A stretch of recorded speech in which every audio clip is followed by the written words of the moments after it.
Yeah, so But first, I'd like to welcome the guests as well. So, to welcome everyone who's attending today to the roundtable discussion on the South China Sea issue and also the Indo-Pacific Strategy. So, this session will be discussing about the contemporary issue on the South China Seas and also about the present ongoing issue that has been going on for a long time. And today we are, what do you call it? Joining us today, actually, our special guest from the Global Governance Institute and also the Center for New Inclusive Asia, and together hosting with the International Movement for a Just World. I would like to welcome Professor Zhong Feiteng, Captain Andy Tian, and also our moderators, Dr. Jin Kai and Ko King Ki, to the session as well. My name is Hassanal, Hassanal Noor Rashid. I am the program coordinator for the International Movement for a Just World. And on the Malaysian side, I would like to welcome Dr. Chandra Muzaffar and also Dr. Zakaria Adiamat. Thank you for joining us today. And with that, I believe that I will pass the floor to the moderator for the first session, to Dr. Jin Kai, to give his introductory remarks and also to introduce the speakers and everyone else. So once again, thank you everyone, welcome. And also just on one note, last note, for the participants who would like to ask questions to our panelists and our speakers, please use the Q&A feature in the Zoom taskbar itself to answer your question, to ask your questions over there, and the moderators and everyone else will pass it to the respective speakers to answer. Okay, so with that, Dr. Jin, the floor is yours. Thank you very much. Yes. Thank you, Hassanal. Hello, everyone. My name is Jin Kai. I'm Deputy Director and Senior Fellow of Center for American Studies of Global Governance Institution. I'll be moderating the first session of today's event. So in the first half, each of the 6 speakers, right now we have 5, where we start waiting for Professor Zhufeng to log in. So the 6 speakers will be giving a 5-minute speech on the South China Sea issue, and of course, including the US policies and actions in the region. Like what are the recent updates and what are the implications of Washington's Indo-Pacific strategy in the South China Sea issue, especially putting the background of so-called, US-China strategic competition. So Mr. Ko King Ki will be moderating the second session, and the 6 speakers will be talking and of course asking questions in a free discussion. So while we are waiting for Professor Zhufeng to log in, shall we start the first session? Without waiting for Professor Zhufeng, right? We can start now, I think. Right, so a brief introduction of each guest will be given before each speech, and the 6 scholars, 2 sides, China and Malaysia, will be making cross presentations one by one. And without further ado, let's begin with Dr. Chandra Muzaffar. Is that okay with you, Dr. Chandra Muzaffar? Thank you very much. Let me give you a brief introduction of you. Dr. Chandra Muzaffar is Director of Programs for the International Movement for Just World, which is an international NGO based in Malaysia that seeks to critique global injustice and Dr. Jin Kai, let me interrupt a little bit. Okay. Dr. Chandra Muzaffar is the president, not the director. Oh, okay. It's important. The president for the international movement. Sorry for the mistake. The president for the International Movement for Just World, which is the international NGO based in Malaysia. That seeks global injustice and develop an alternative vision of just and compassionate civilization, guided by universal spiritual and moral values. He has published extensively on civilizational dialogue, international politics, religion, human rights, and also Malaysian society. So Dr. Chandra Muzaffar, you have the floor. Thank you. Thank you very much, moderator. Friends, peace be with you. I would like to begin by thanking the co-organizers of this event and also all others who have made this event possible.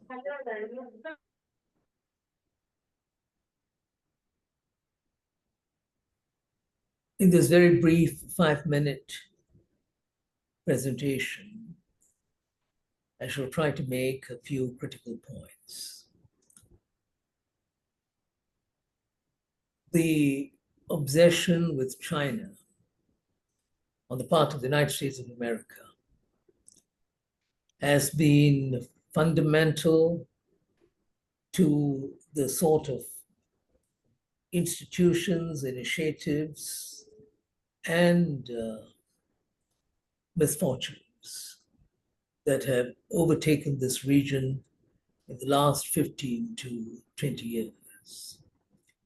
If you look at institutions like the TPP, the Trans-Pacific Partnership, which is now a dead letter, the Quad, AUKUS, and a number of other initiatives, they all related to one basic goal: the desire, the determination of the United States of America to contain China, and I would even go further and say it's a determination to vanquish China. This is why all these institutions have come up, including what has been broadly described as the Indo-Pacific Strategy. Now, why is the United States of America obsessed with the rise of China, with defeating China? It's mainly because the United States of America sees itself as the ruler of the world and wants to remain as the ruler of the world, perpetuate its dominance, its hegemony. This is something which the leading American intellectual, Noam Chomsky, noted a few decades ago, that the overwhelming desire on the part of the United States of America is to perpetuate its hegemony, to remain the ruler of the world. And for some reason, the US feels that China is a threat to this, that China is a challenge to the US desire to perpetuate its dominance.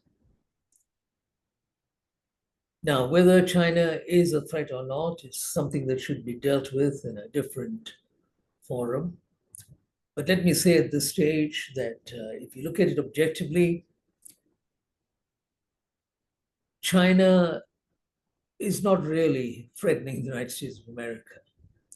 China is concerned largely with its position as a middle-level nation state, developing, growing, still a very large percentage of its population living in poverty. China is very much aware of this. It wants to bring a certain degree of prosperity and happiness to its people. That's its driving mission. But the United States of America somehow feels that China, with its command of the global market, with its economic drive, its scientific and technological skills, is going to threaten the position of the United States of America. And as a result of this, we find that the US has undertaken various measures to ensure that China is vanquished. And this is what has given rise to tension and friction and a certain degree of conflict in this region. Friends, the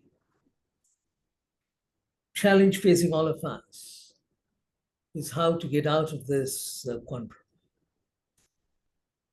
The US convinced that China is a challenge and a threat to the United States, but as a result of that, a threat to the world, a threat to world peace, to global harmony. China determined to develop as any nation would be, and seeking ways and means of strengthening its position. How are we going to get out of this situation? I'm convinced that there is no easy solution to this. But it does not mean that there has to be a conflict, that there has to be a war. That is something that we can avert.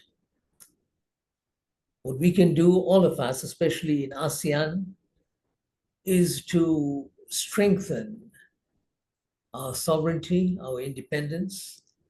We should not get into the mess that is emerging.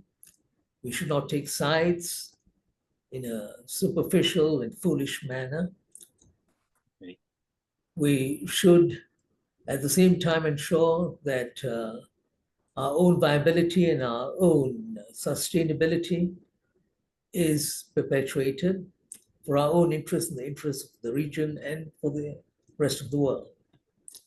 There are various ways of doing this, strengthening our own internal economies, strengthening regional cooperation, strengthening science and technology, establishing the avenues for peace, pursuing a culture which sustains peace. We can do all these things, which we need not go into detail at this stage. But I think this is what we can do. I feel that nations in this region, ASEAN in particular, have a very important role to play. 660 million people, some big nations, some small nations, but very important countries. We must work together to develop our sovereignty and independence. Wrapping up a little bit, so it's... Yeah, coming to my last point, Dr. Jin. We should strengthen our independence, our sovereignty. We should work together. We should develop a collective ASEAN identity. It's very, very important, especially at this stage. We must not be drawn into this conflict, but at the same time, we should send a very clear message to everyone, and especially to the United States of America.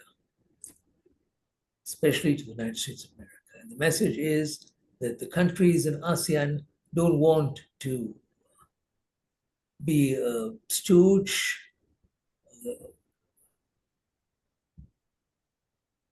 play thing for any particular big power or superpower. We want to maintain our independence. But that would mean taking into consideration our own interests. Our interests are paramount.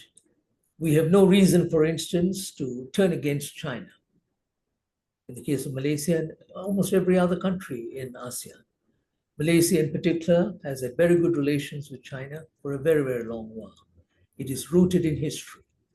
China has interacted with Malaysia and the Malay kingdoms in this region for at least 2,000 years, even before the coming of Islam to this region. And these are relations which are solid. They've traded with each other. They've looked after each other's security. They've strengthened each other's political position. They've helped each other in difficult times. So China is a friend. And let me conclude by saying that we know that China is our very dear neighbor, our very close neighbor. Geography matters. Geography trumps geopolitical interests. And geography means that we will continue to maintain our close ties with China. Thank you.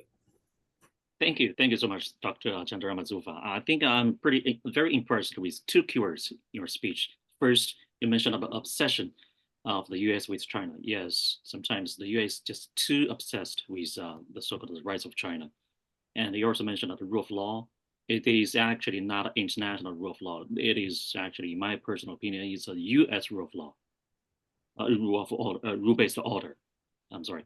So without further ado, let me introduce our second speaker in the first session, Dr. Zheng Feiteng. Dr. Zhong Feitang is the head of Department of Great Power Relations Studies of National Institute of International Studies. His main research interests include international political economy, the political economy of the Belt and Road Initiative, China's foreign policy, East Asia and the United States, and he has published a large number of books and articles in the above mentioned fields. So, Dr. Zhong Feitang, you have 5 minutes. Thank you, Kachi. Dr. Kachi. I totally agree with your point about the liberal international order or rule of law is the U.S. law. Yeah. My overall opinion on the South China Sea issue is that the United States see the South China Sea as a major challenge to the liberal international order. So therefore, mobilize alliance to advance the freedom of navigation operation, shifting from unilateral action during the Trump administration to a more multilateral action. The logical of the above argument is that as follows. In the view of American decision makers, the conceptual maritime order, economic and trade channels, and the order of the Indo-Pacific region are all centered around the South China Sea. Unlike the trade deficit between China and the United States or the Korea Peninsula nuclear issue, the South China Sea issue has a multi-level natures involve both maritime transportation and global trade, as well as competition for regional dominance and old. The significant challenge or changes in the U.S. South China Sea policy is not only a product of the relative decline of U.S. power, but also reflects a deeper understanding of power transfer in different issue area. People recognize that power transfer is a relative long-term process, but there is less discussion about the time and the sequence required from rising power and established power to replace their dominant position in different issue areas. Although the United States still leading military power, and China has owned much poverty, as President Chandra mentioned. So the power gap between United States and China is still very large, I think. But from the perspective of the United States, when they see around the world, only the China ranked behind the United States, the third or the fourth power, largely very far behind the U.S. So to my view, the power transformation information detected by the United States in China South China Sea is diversity. China's overall strength and stature continues to rise, but the imagine and motivation it presents to the outside world, where in different issue area. In this different issue area, the construction of islands and reefs in the South China Sea is widely believed to reflect China's strength and intention to become a regional hegemony. On South China Sea issue, although China has not yet been able to reverse the dominant position of the U.S. Discourse on South China Sea, China's own discourse on South China Sea is increasing. In the view of the United States, China's strengthened sovereignty and islands and reef construction in South China Sea highlights the Chinese government's unwillingness to abide by the recognized maritime order by the United States, which has called the U.S. Conception and ideology of international maritime order. In this set of maritime order and philosopher, Americans are most concerned about freedom of navigation. What worries the United States more than the global power transfer between China and the U.S. is that its dominance in the West Pacific region is slowly losing. So the security balance in South China Sea region, the momentum of the rise of the Chinese Navy is very evident, I think. So according to the realism in the international relations, it is predicted that major powers that have a premonition of their own decline are more inclined to launch defensive wars and use a proactive attitude to surpass the enemy than those that are in the process of rising. However, if we take a look at the time cruise, if the change in the nature of the Sino-US relation occurred before the Trump administration, the South China Sea policy shift, it can be said that the former lead to the latter. If the two occur in parallel, the South China Sea issue is regarded as evidence of the change in the nature of Sino-US relation. It is difficult to see the impact of the overall change in Sino-US relation on maritime issue. It is more likely that South China Sea issue has a certain degree of independence and then follows its own developmental logic, such as being widely regarded as a part of the liberal international order, just like Dr. Jin Kai mentioned the law-based international order. However, when we discuss the origins of this debate in the United States, some argues there's origins in its domestic political economy, such as the income gap between the elites and the middle or low class. Another way to debate this policy change is the international level. China's rise to accuse U.S. policy react in South China Sea. So I think the issue combined several levels, several issue areas the United States concerned, and I think it's a more dependent issue. It's not so closely related to Sino-US relation, but consists of the international liberal order concerned by the United States. That's my basic idea about this issue. Thank you.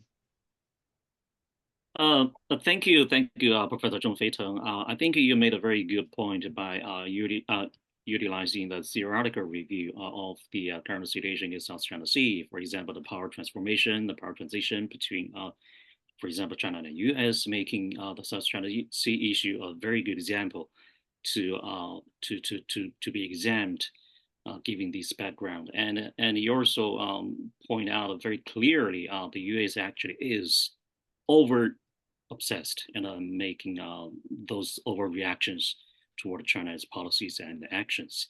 So thank you. I'm looking forward to your more discussion in the second session. So without further ado, let's move to the third speaker of today, Professor Dr.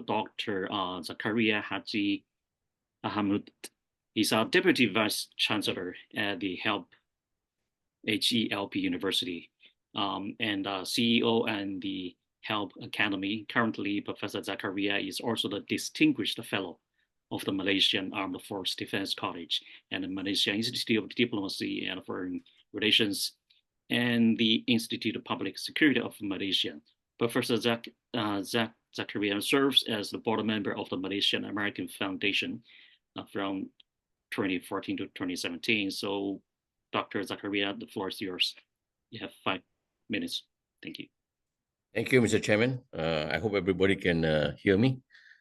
First of all, I'd like to thank the organizers for inviting me to this very interesting seminar. I think the question on the table is really about the Indo-Pacific Strategy of the United States and whether or not it can be a problem solver for the South China Sea issue that is presently something that worries quite a lot of people, especially the countries of Southeast Asia that have claims in the South China Sea. I want to move away from dealing with that. I personally feel that the Indo-Pacific Strategy does not provide a a means to solve the South China Sea problem. In fact, it may exacerbate the problem because the United States is interested to use this strategy, I think, as a means of containment of China. So while there are some positive elements in the Indo-Pacific strategy, I think it doesn't promise, the kind of solutions that we want to think about. So I want to move into the area of what possibly can be, problem-solving alternatives to just looking at the Indo-Pacific strategy. I think for the South China Sea and looking at the South Asian countries, it may be useful to think about the neutralization of the South China Sea itself. Several decades ago, we had from Malaysia a proposal for the neutralization of Southeast Asia. Basically, it is to prevent the intervention of external powers in the Southeast Asian region. I think for the South China Sea, I think it is probably an opportune time for us to think again about this issue of the neutralization of Southeast Asia and whether that is possible. So far, there's nothing being proposed. But if we neutralize the South China Sea, this may dampen the situation in terms of the clashes we have seen recently, especially between China and the Philippines. Dr. Mahathir Mohamad, who has been Prime Minister of Malaysia at least 2 times, has made the proposal several years ago about the shall we say, not allowing warships in the South China Sea. This is the Mahathir Doctrine, which I think the proposal basically was trying to, again, dampen the situation, because when we have warships in the South China Sea, this can be provocative and also may lead to unwarranted situations. But this proposal has not been taken. Neither the neutralization, because I have not seen that coming out from ASEAN or from the other Southeast Asian countries. So that is not possible. But I think it's something that we must put on the table. The other idea that we have, I think, about the South China Sea is whether or not there's a proposal that has been put forward by several organizations, and this is about joint development of the South China Sea. This means that all the claimants of the South China Sea will be able to engage themselves in the kind of joint development programs that will benefit all the countries of the South China Sea littoral. This is a promising idea. It may follow the joint development scheme that we have between Malaysia and Thailand, and this will benefit all the countries of the littoral South China Sea. This is something that we should pursue. That the major problem of that proposal is about the issue of sovereignty. If it's joint development in terms of mutual benefit, I think there is no issue. But if it's a question that when you have the development, there is still a problem of sovereignty, then we do have a major challenge. And that major challenge comes out because of the fact that China, through its 9-line configuration of the South China Sea, basically means that they want to pursue the goal of having South China Sea as sovereign Chinese territory. This is difficult to accept from the other claimants of the South China Sea. So the joint development cannot take place as long as this idea of sovereignty remains. So we do have to think about how we deal with this particular problem. Even the idea of the South China Sea being called the South China Sea might be something that we want to think about. There's been some ideas that have been floated to push the name of calling it the Nusantara Sea. And because when you say South China Sea, then they suggest that somehow or other that sea belongs to China. So that might be an idea that we can think about. But this idea that I just put on the table is something, but I don't know whether it can be accepted, especially by China. Now, this also raises the issue about the peaceful resolution of the claims that the South China Sea. We have something called the Code of Conduct for the South China Sea. It's on the table. It's been discussed. It's being deliberated. We still have not seen the final copy of the Code of Conduct. This suggests obviously the differences that do exist among the countries of South China Sea. The Code of Conduct must be agreed upon by all the countries of the South China Sea, including China. So that means that we don't see it, it's not on the horizon yet. So that's another idea that I think we can push forward in terms of the resolution. In looking at Southeast Asia and then looking at South China Sea, there has been a proposal earlier on by a very distinguished scholar in which he suggests for the conflict management mechanism that can exist for not only Southeast Asia, but also I think, can extend to the South China Sea. And this is a mechanism in which we can deal with what he calls the extramural versus the intramural management of conflict that we have in the South China Sea. So this conflict management system, I think, is a good proposal. I think when you look at ASEAN and in Southeast Asia, in the past, Southeast Asia's problems were basically because of the fact that we were able to have intramural and extramural management of the differences that exist in Southeast Asia. And so this is something that we can think about for the South China Sea. It has to be done by a neutral body in terms of that mechanism. And so this will warrant perhaps the involvement of the other actors who have interest in the South China Sea. This is not an ideal proposal. It's a proposal that I think can be done if we put our minds to it. And so this is something that we have to do. Now, this goes back to the question of China and the United States in the South China Sea. The problem of China is because of its 9-dash line, or some people say it's 11-dash line, and the sovereignty of the region of South China Sea. As long as this persists, I think we will continue to have the challenge of having to deal with the kind of problems that we already exist.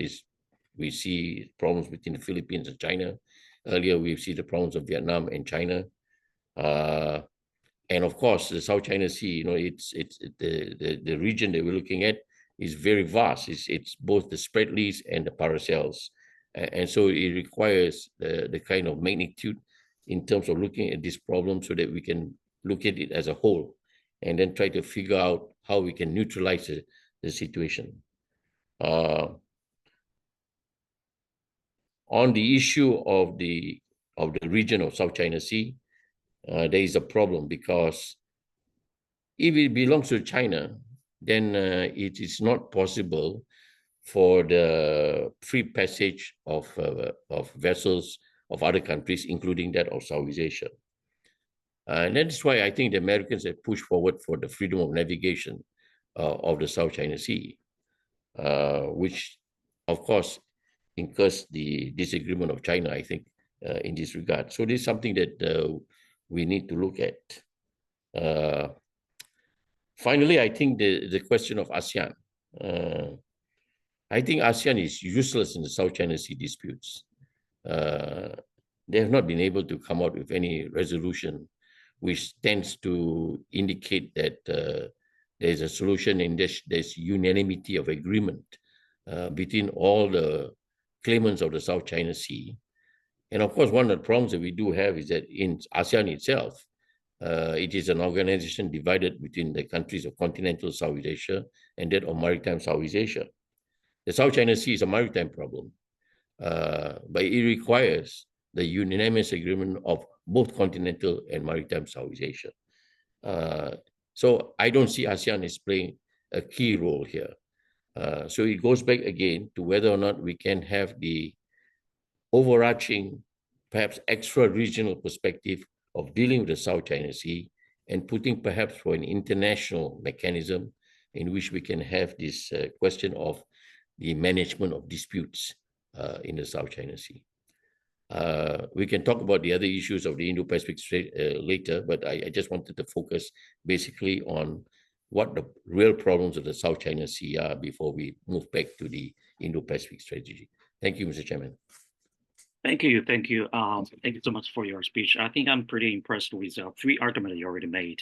The first, for example, you mentioned about how the U.S. Indo-Pacific strategy does not provide any means to solve the South China Sea issue, and you made that very clear. The second point you mentioned about the neutralization of the South China Sea issue, and I think this is very interesting. So how to neutralize this issue? It's an issue between China and the Southeast Asian claimants, not the U.S. The U.S. is outside this region. And the third point you mentioned, very interesting. You said ASEAN is useless. I think maybe we can hear more about your explanation, maybe from some other speakers about ASEAN being useless in this issue and in resolving this issue. So let's move to our next speaker. Captain Andy Tian Shinchen. He's a retired captain of PRA Navy, and he's founder and president of Global Governance Institution and the director of Center for International Law of Military Operation of GGI, which Global Governance Institution. So as a professional with extensive experiences in China's military and foreign policies, he has involved previously and currently in many professional and academic communications and exchanges between China and many other countries. So, Captain Tian, the floor is yours. Thank you, Mr. Chair. As I was preparing for this presentation, I just submitted my PhD dissertation yesterday. The topic is the freedom of navigation in international law, a concept, history, and the state practice. But I will not repeat those contents of my PhD dissertation. So I would like to start by echoing one of the good points just mentioned by Professor Dato, Dr. Jakari, and also clarifying one point. The good point is the joint development resolution of the South China Sea. I think since the very beginning, with our late Chairman, Mr. Deng Xiaoping, we have raised this idea of put aside the sovereignty issue and to jointly develop South China Sea. I think this is the idea from the very beginning of our policy. And second, I would like to clarify one point you mentioned about the non-national South China Sea or dotted line. I think, as you mentioned that China claims the whole sovereignty within the non-national line. I think that is the propaganda of the Western media. So almost all the Western media, they would say that China claims sovereignty within all the non-national line, but actually there has never ever been any official position with regarding to this point. The Chinese government has never ever claimed the whole area within the non-dotted line as sovereignty. So the exact position of the Chinese government with regard to the non-dotted line is, I think, the latest position is proclaimed on the 12th July of 2016, after the delivery of the South China Sea arbitration award. Only 4 points. I think the exact meaning of the non-dash line or dotted line, there are 4 meanings. First, we claim sovereignty over various Nanhai archipelagos, including Dongsha Qundao, Xisha Qundao, Zhongsha Qundao, and Nansha Qundao. This is the first point. And the second point, we claim that based on the rules of international law, we claim internal waters, territorial sea, and adjacent areas based on international law. That's the second meaning. Second, we proclaim to have EZ, economics and exclusive economic zones and the continental shelf.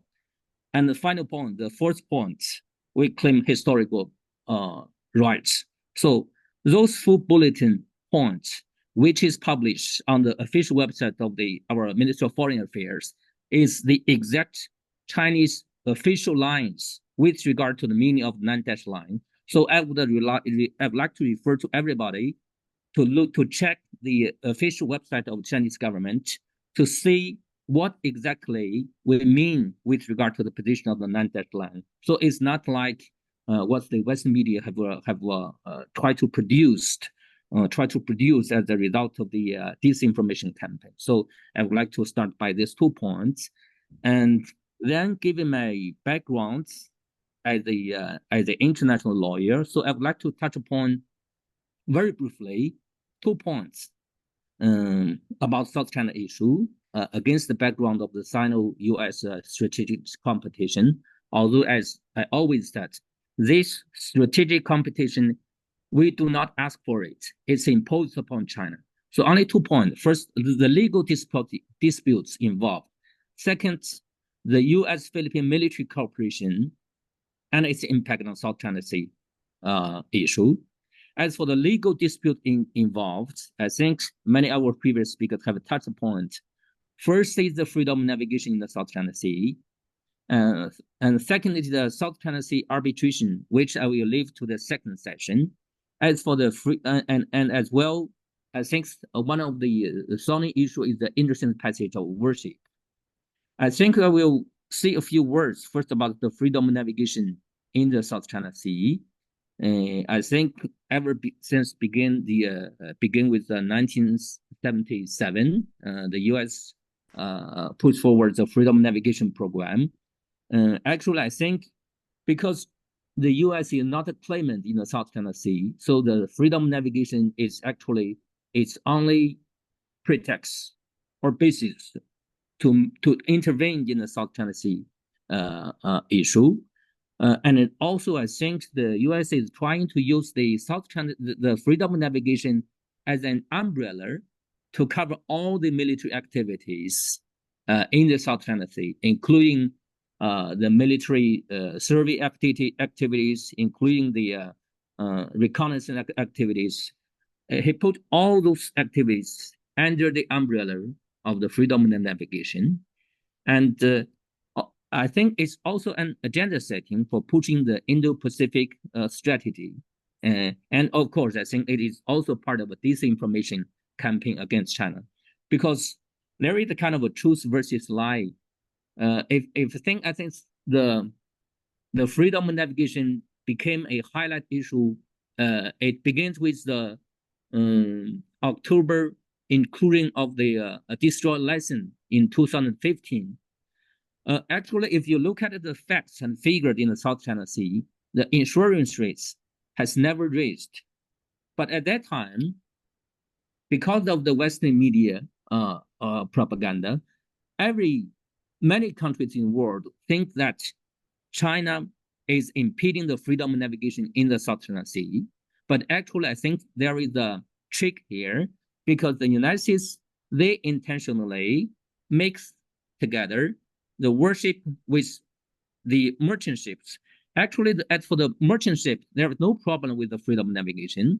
But with the warship, the point is the United States is not conducting the normal operations in with regard to the freedom of navigation. They just circumvent the normal transportation line to intrude into the territorial sea or adjacent areas of Chinese territory. I think that's the problem. And final point, I would like to say a few words about the U.S. Philippine military cooperation. As for this point, I think the key issue is, could the self-defense article in the military defense treaty be used to cover the Philippine military provocations in the South China Sea? I think that is the key issue. First point, I'd like to say that, does the article apply in the area of Renaijiao, Second Thomas Shoal? Because if you look at the Constitution of the Philippines, the Renaijiao, the Second Thomas Shoal, is not within the limits of the Philippine territory. So how could this treaty apply to this area? Second point, I think the Philippine provocation only invites law enforcement actions instead of armed attack. So if you read in the article, it says that there will be an obligation from the United States to defend the Philippines in terms of an armed attacks against Philippines. But I think in this case, in the South China Sea, in the Retd case, it's not an armed attack. It's a law enforcement. And finally, could the U.S. proactively apply this treaty, this mutual defense treaty, to the Philippine military incursion in the Retd area? I think for this case, there is a balance between use cognizance obligation and mutual treaty obligation. The prohibition against the use of force in international relations is a use cognizance obligation. It prevails over the defense obligations under the mutual treaty between the U.S. and the Philippines. So I think the U.S. cannot proactively apply or abuse the articles of the mutual defense treaty to military intervene in such situations. If the United States did use this article to military intervene, then the China will act in self-defense, also based on our rights under Article 2.4 of the United Nations. So with that, I would like to conclude my remarks. Thank you, King. Thank you so much, Captain Tian. First, congratulations on your success for our PhD defense. Well, two quick comments. I think it made it very clear that about the rear position, the rear stance of Chinese government's 9-dash line.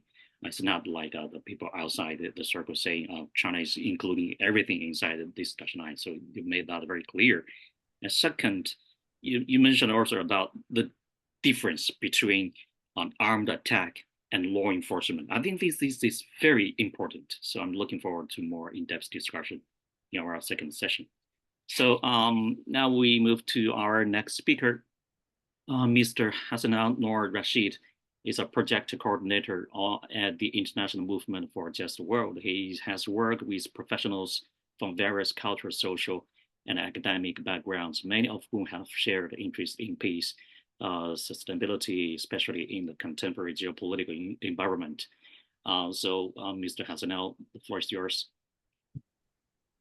Right. So, thank you, Dr. Jin Kai, for your excellent moderation so far, and thank you to every one of the speakers for sharing their insights. I don't really have too much to add on to what's already been said, especially from Dr. Chandra and Dr. Zakaria, especially touching on the topics of the ASEAN perspective, especially with regards to China's position in the South China Sea itself. Well, I'll just reiterate a few points and maybe add some things as an observation of sorts to what everyone else said, especially Professor Zhong Fei Tong and Captain Andy Shinchen. Partly, I want to reiterate a few things. I know a lot of analysts and academics who have been looking into the issue, especially in the popular online sphere, has looked at trying to logically ascertain the reason for why there's such a deep-seated conflict, I suppose, or deep-seated, issue going on in the South China Sea. And as everyone know, in ad nauseum at this point, on the point of how much trade goes through the South China Sea itself, about $3 trillion US dollars of trade goes through the South China Sea, the Malacca Strait, and so forth. And repeating again on that point, they talked a lot about things like the oceans and the fisheries and things like that. So there's a lot of natural resources to be, at stake when it comes to the South China Sea issue. So territorial disputes, border disputes are part of a very natural thing on that. But in regards to the entire geopolitical relationship, I'll just reason what Dr. Chandra said. While policies and politics are forever changing in the landscape, you cannot change geography. China in itself is one of the largest trading partners in Southeast Asia simply because of proximity alone. But also I want to hone in on the fact also that ASEAN in its conglomeration of different states as well as cultural groups, a lot of it can be traced towards China as well. And China does make up a significant portion of Southeast Asian history, cultural influence like way back when, especially during the establishment of the Malaccan Empire. And I think a lot of this is recognized by the people of ASEAN and also to a very large extent of the people of China as well. And on that note, I wanted to also highlight on that narrative aspect, because I think while a lot of efforts was made by the US to essentially, like during the Obama administration, if I recall correctly, that they would try to back several ASEAN countries during the various like points of disagreements within the in the ocean front where a lot of the disputes were happening. Like a lot of things have been said, there is an understanding of the US commitment in the region. It has no claim on historical sovereignty. It has no claims on historical rights. But the question of then, why is the US here? Why is the US actually, interfering in the affairs over there, freedom of navigation on the seas and all that? And often than not, it's because there's an underappreciated belief that national security and global security is best served by maintaining stability in ASEAN as well. And stability is the key functioning word here, especially when it comes to asserting diplomacy in relations to ASEAN. Now, the point that I'm trying to make here is that a lot of the narratives from the US side has an agenda behind it. Their main agenda, of course, is the containment of China. But I would like to also maybe highlight on that one note where they have moved on the Obama administration, they had moved away from tactical maneuverings to containment of China towards more strategical, which is why you see increased troops being stationed over in Australia, for example, or attempts to increase relations and also, weapons imports and things like that into the Philippines as well.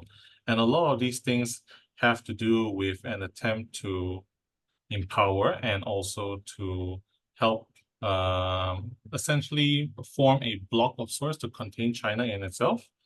But for me, this entire thing also relies on a lot of the narratives that is being backed towards the historical claims on the island and the seas. And a lot of it tends to be that the narrative of the issue as well has a lot more power and precedence over this entire topic, more so than just the claims in itself, because ASEAN, let's see, the animosity is not really about the sides of ASEAN wishes to take. It's about, from what I've gathered, a lot of what the people of Southeast Asia are feeling towards about how they cannot sail in their own waters. And they view that the Chinese Coast Guards and all the other things over there are actually antithesis towards this. And therefore, that's where the animosity gets fostered and, the fires get stoked, especially. I have with me also a book from, what's his name? Gregory B. Poling, who takes great pains to actually document a lot of the incidences of the tensions and things like that that happened during the South China Sea issue.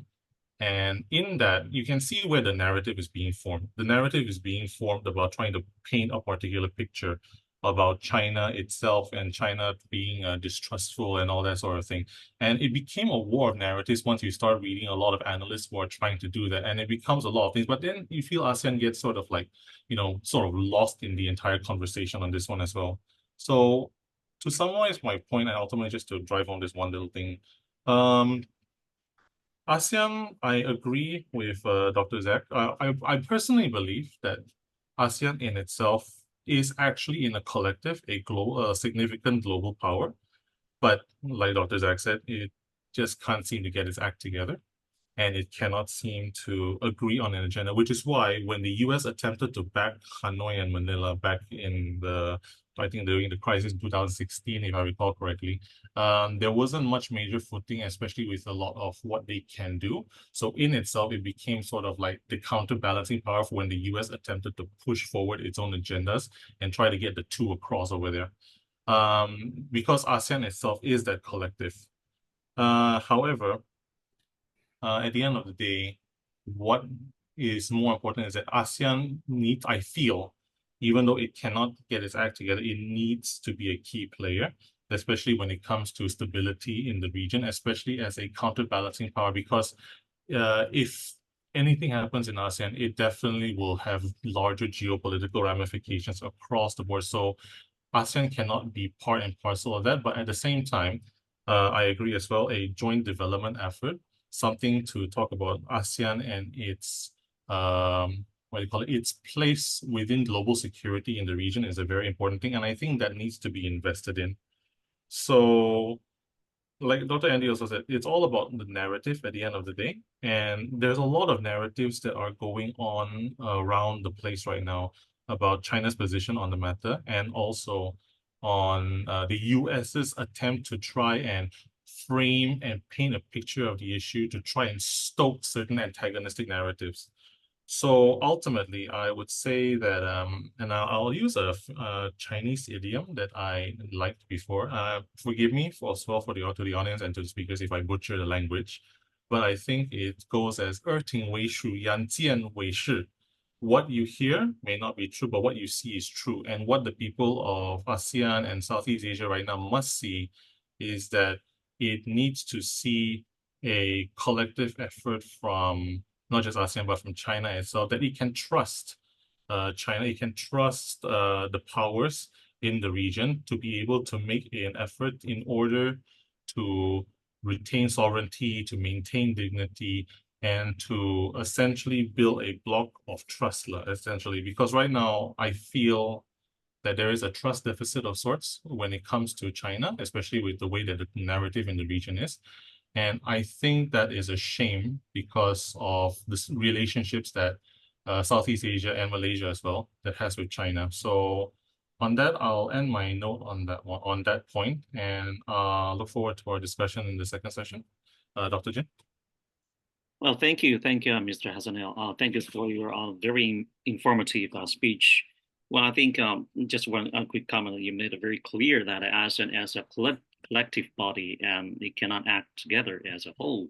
So it could have some side effects in resolving the South China Sea issue, especially when there is a so-called strategic competition between China and the States in the region.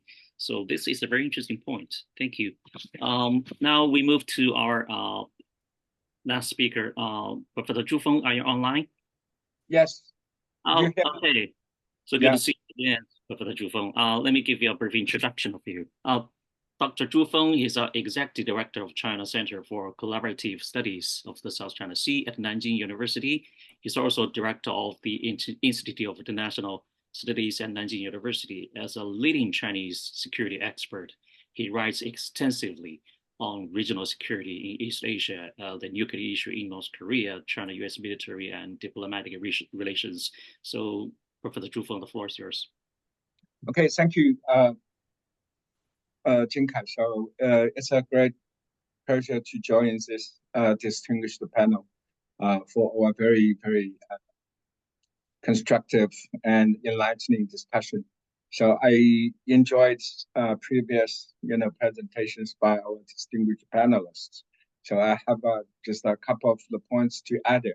I hope my presentation will just goes very, very briefly. First of all, I see the South China Seas some sort of growing and escalating tension is with a consequential result of the Americans' increased, geostrategic containment policy vis-a-vis China.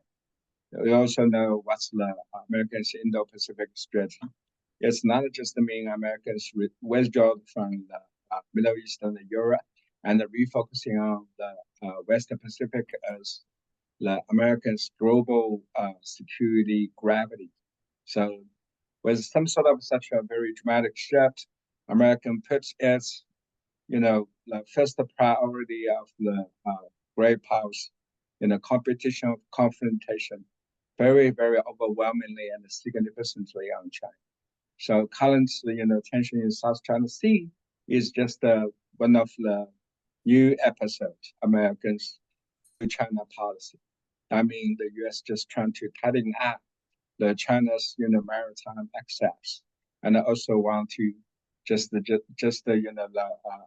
fending off the China's maritime extension by clearing the South China Seas, rockets and the maritime, the domains. So behind some sort of such a second Thomas show, growing tension, I think yes, it's also some sort of American factor. It's not just a creeping up on, it's also very, very most formidable factor behind such a tension.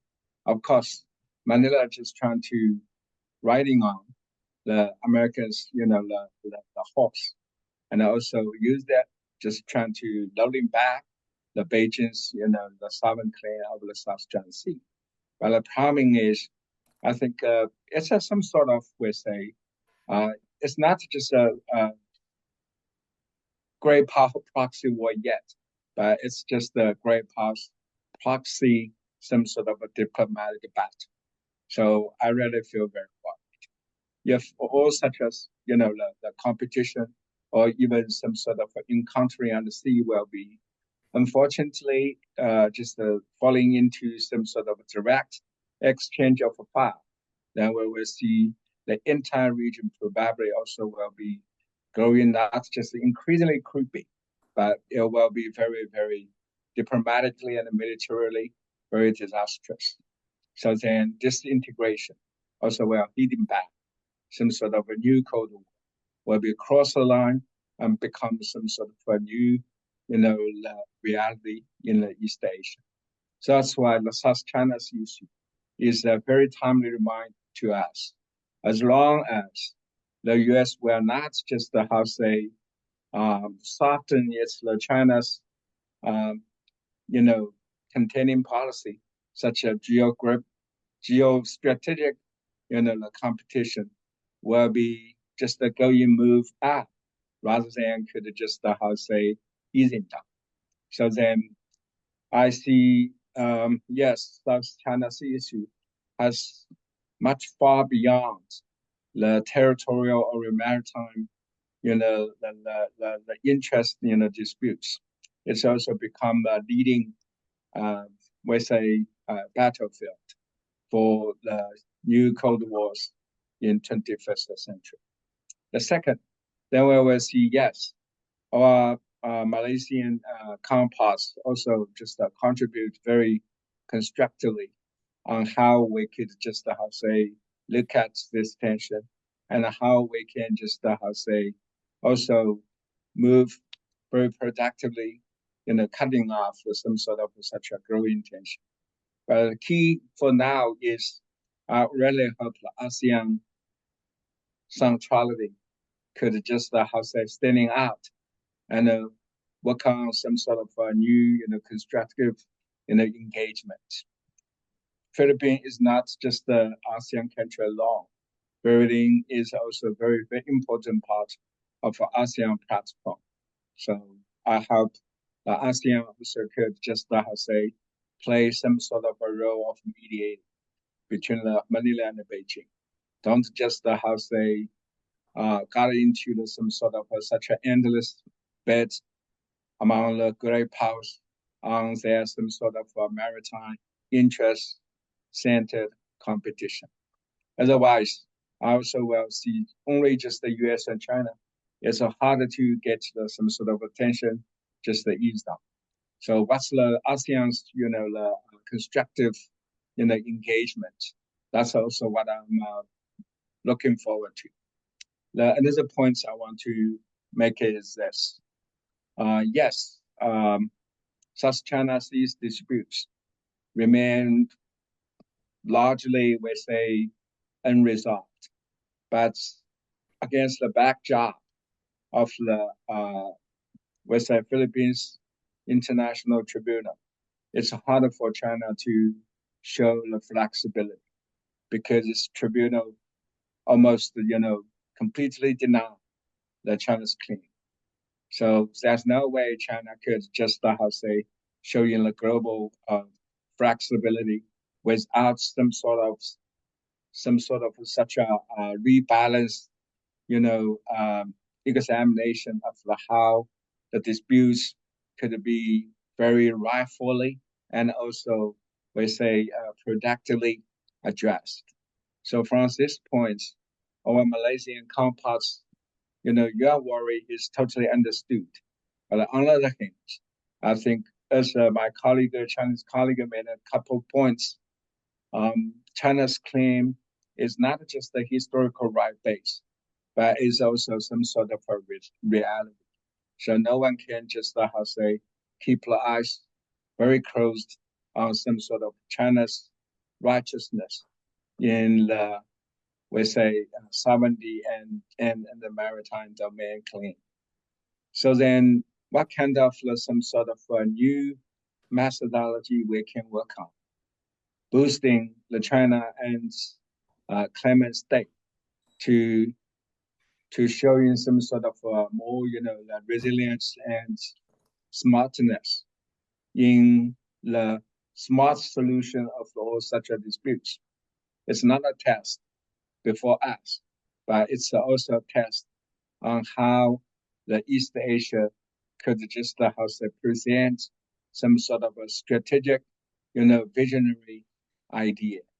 Then we are all equally just committed to get a region well, reserved, peace, sustainable prosperity, and even some sort of endurable cooperation.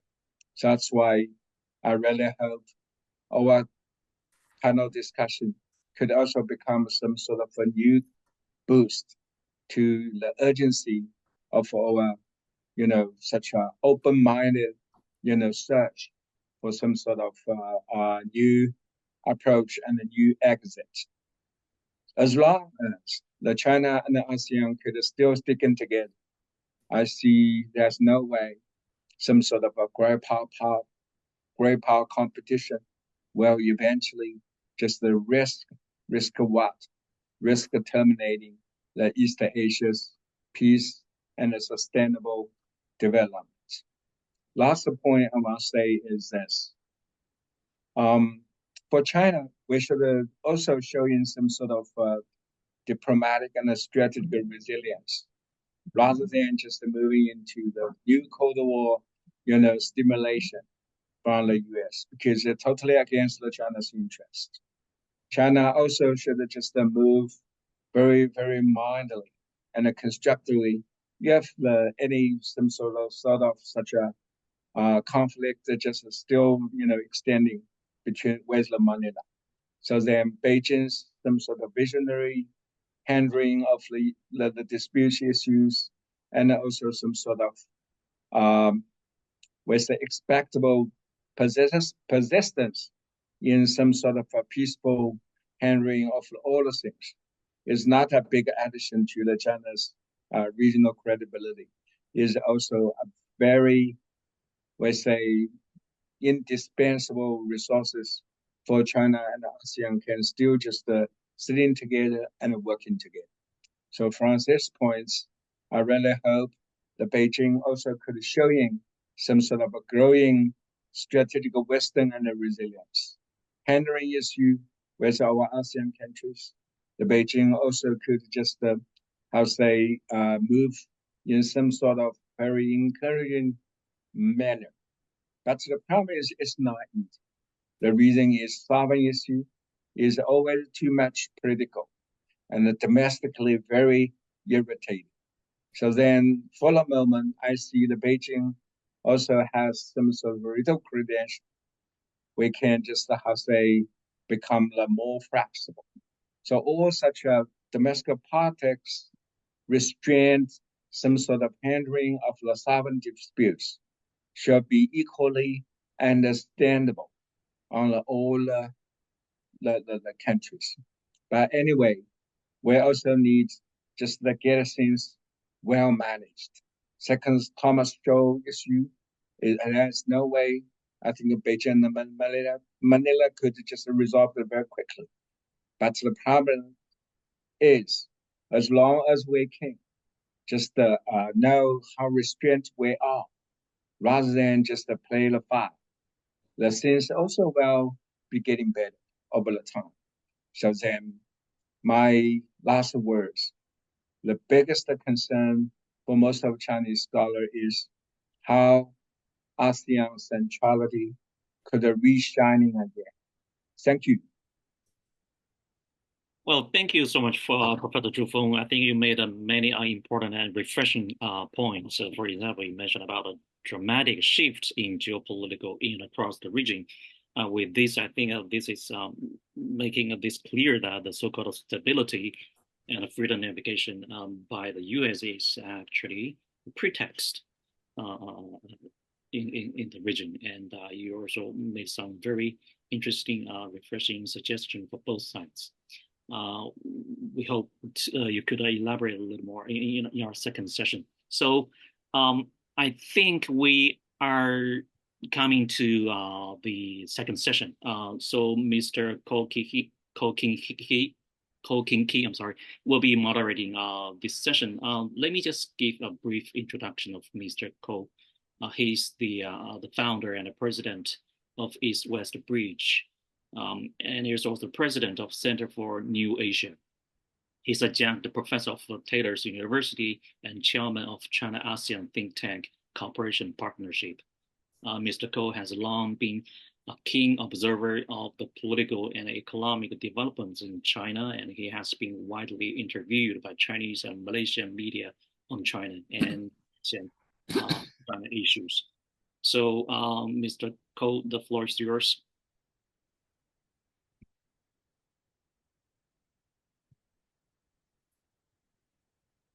Hello, Mr. Yeah, sorry, I unmute first. Yeah, can you hear me now? Yeah. Yeah.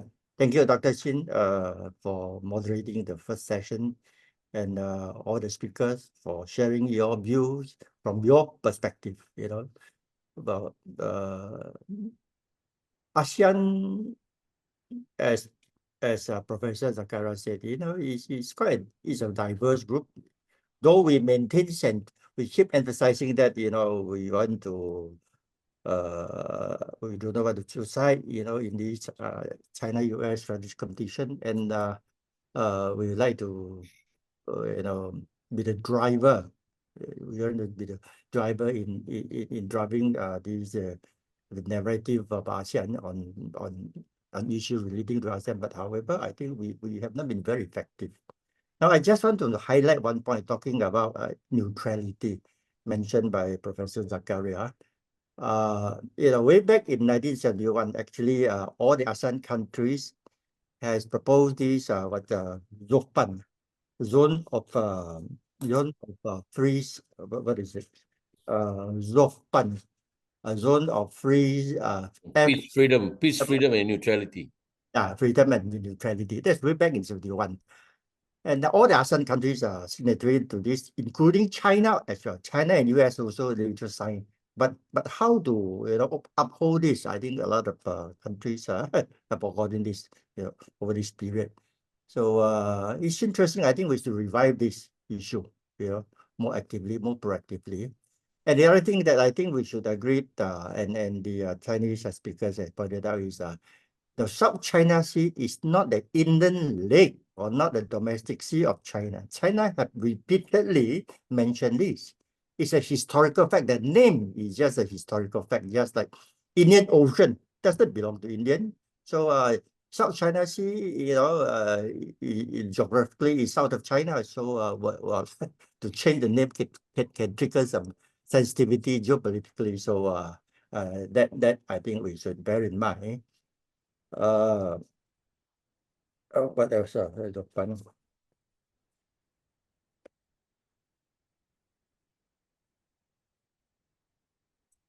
Now, that's all I have to highlight before we continue with the next session. Now, the next session will be more informal. So there will be no fixed sequence on who to speak first.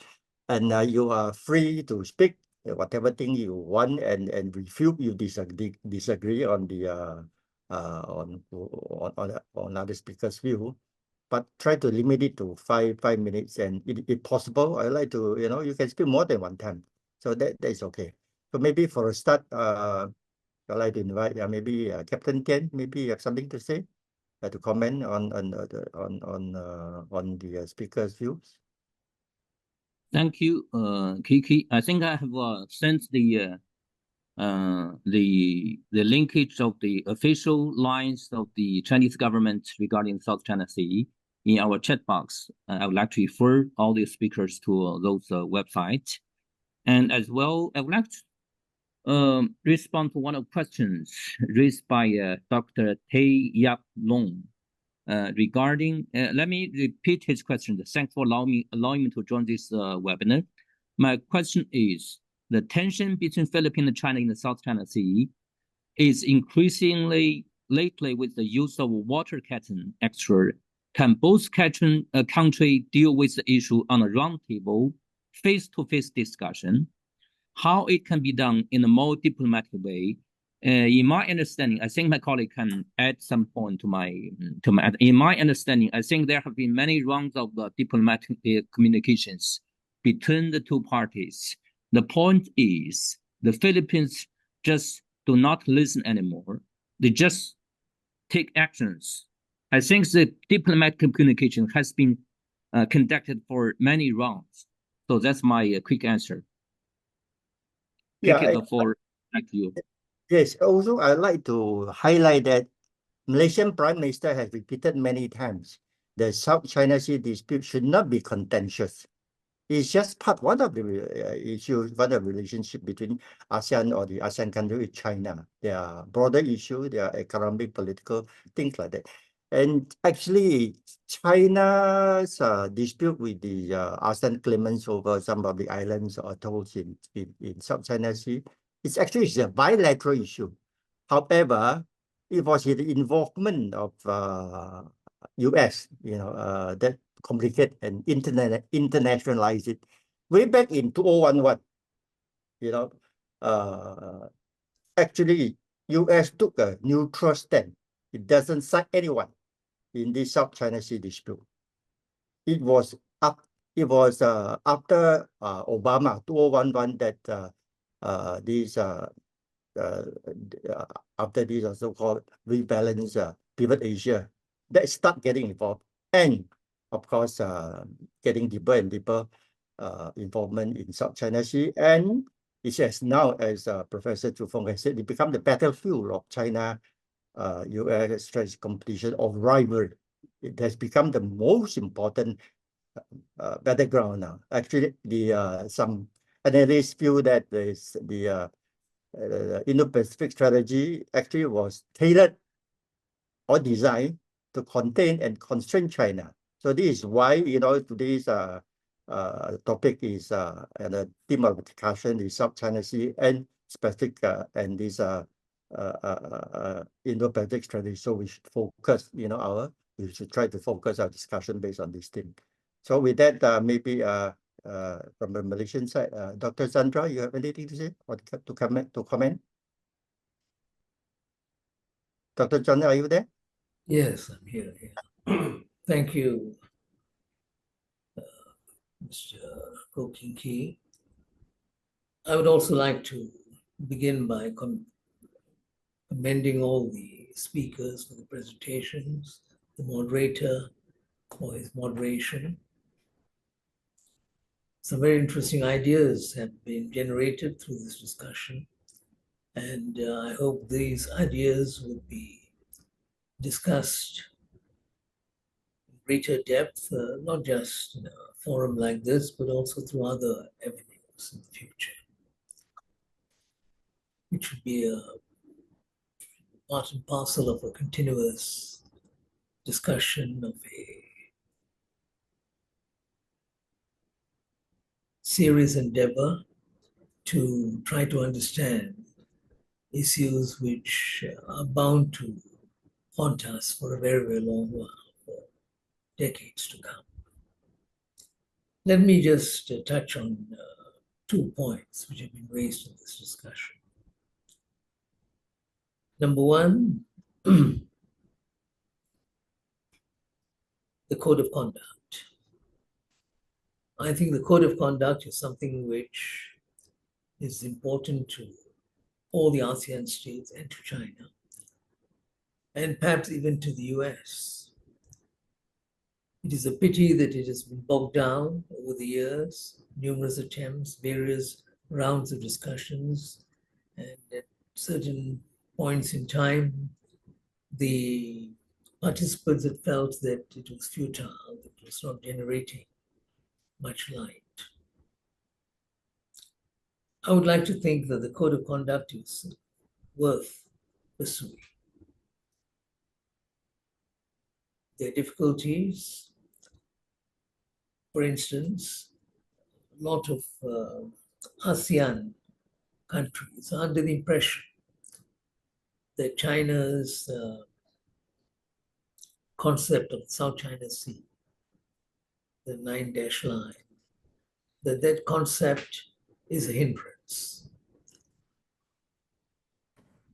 in evolving, in forging a code of conduct. But if I listen again and try to reflect upon what has been discussed today, I think there is some serious misunderstanding. If official Chinese opinion, if the official formal Chinese position on the South China Sea doesn't embrace the notion of sovereignty that tramples upon the rights of all the other states, I repeat, if their concept of sovereignty does not trample upon the rights of all the other states, then I think one can pursue the code of conduct as an idea, as a solution to some of the challenges that we face.